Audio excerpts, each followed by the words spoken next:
The legend జై బాలయ్య. అలాగే మరొక మాట ఎవరో తెలియంది కాదు, అడ్రస్ చెప్పుకోవాల్సిన అవసరం లేదు. కానీ ఒక మాట మనవి చేసుకుంటే తెలుగుదేశం పార్టీ వ్యవస్థాపకులైనటువంటి శ్రీ నందమూరి తారక రామారావు గారి ప్రియపుత్రుల్లో ఒకరైనటువంటి మన బాలయ్య బాబు వారి నుంచి సంక్రమించినటువంటి కేవలం అభినయ కళ మాత్రమే కాదు, ఒక యాక్టింగ్ అనేదే కాదు, ప్రజాసేవని కూడా పుణికి పుచ్చుకొని హిందూపూర్ నియోజకవర్గం నుంచి ముచ్చటగా 3వసారి ఎంపికైనటువంటి మన ధీరుడు, మన యోధుడు ఎన్ని హ్యాట్రిక్ విజయాలు అందించారు, ఎన్ని చిత్రాల్లో మనకి తన యొక్క సామర్థ్యాన్ని చూపారో మనకు తెలియందే కాదు.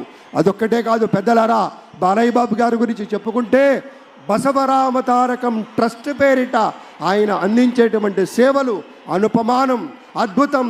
క్యాన్సర్ వ్యాధితో బాధపడుతున్నటువంటి అనేక మంది ఆర్తుల్ని రక్షించడం కోసం బసవ తారకం ట్రస్ట్ పక్షాన విశేషమైనటువంటి రీతిలో సేవలు అందిస్తున్న బాలయ్య బాబుకి జై. అలాగే మన తమిళనాడు నుంచి ప్రత్యేకంగా విచ్చేసినటువంటి గౌరవనీయుల శ్రీ రజనీకాంత్ గారు విచ్చేశారు, నిరాడంబర యోధుడు. అలాగే మన పెద్దలు మెగాస్టార్ శ్రీ చిరంజీవి గారు విచ్చేశారు. స్వాగతం పలుకుతాం గట్టిగా మన మెగాస్టార్ చిరంజీవి గారికి. అద్భుతం. ఆత్మీయ ఆలింగనాల నడుమ సహేతుకమైన సప్రమాణికమైనటువంటి రీతిలో ఆ విరయం చూడండి మన రజనీకాంత్ గారిది. ఎంత ఎత్తుకెదిగినటువంటి గొప్ప కళాకారుడు అయినా కూడా వదిగి ఉండేటువంటి ఆ మహనీయులందరికీ స్వాగతం పలుకుతూ It gives us great pleasure to welcome Talaiva superstar Rajnikanth garu and Lata Rajnikanth garu to Andhra Pradesh for this momentous occasion. Padma విభూషణులు ఆ రోజు మనం అంతా చూసాం. పుత్రోత్సాహం తండ్రికి ఏ విధంగా ఉంటుందో మనకి తెలియదు, కానీ సోదర ఉత్సాహం ఆ సాష్టాంగ నమస్కారంలో మనం అంతా వీక్షించాం.